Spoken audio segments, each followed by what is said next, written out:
Hello everybody, and thank you for tuning in to the weekly report. True civil libertarians must oppose the IRS.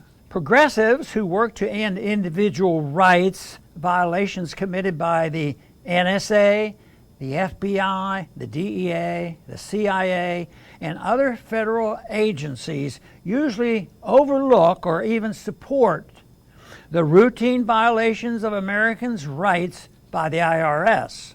For example, progressives rarely, if ever, speak out against the IRS's targeting of the opponents of those in power. When liberal Democrats control the White House, the IRS targets advocates of free markets. When the hawkish Republicans are in power, the IRS targets anti-war activists. The Democrats' election reform legislation would require political organizations to divulge their top donors. Such donor disclosures requirements can be and have been used to intimidate donors from supporting controversial causes. Yet the requirements are supported by many progressives in the name of getting big money out of politics. In order to pay for their massive spending schemes, President Biden and his congressional allies are planning a huge increase in the IRS budget.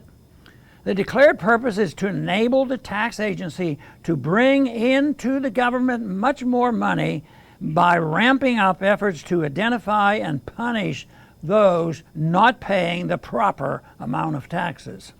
The tax code's complexity guarantees many innocent Americans will be caught in the IRS's expanded net. Yet progressives will support this because they favor the new social programs the new revenue will finance, and because they believe the IRS will only target billionaires and big corporations. The truth is that most of the new revenue will be collected from the middle and working class.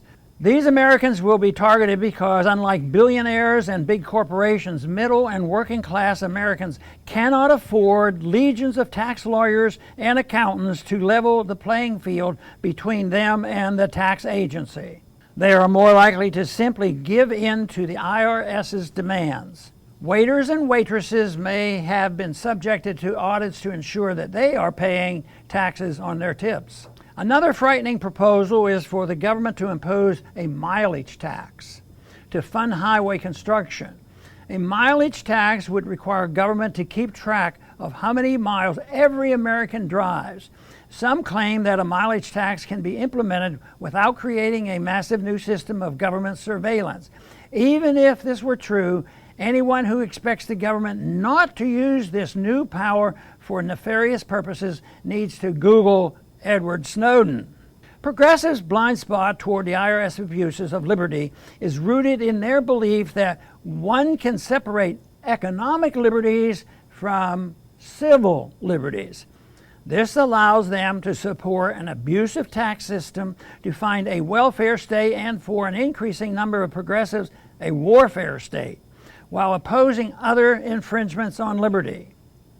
These progressives are the mirror image of conservatives who defend economic liberty while supporting government infringements on personal lifestyle choices. One of the most urgent tasks of those who wish to restore a free society in all areas is to end the artificial distinction between economic and civil liberties.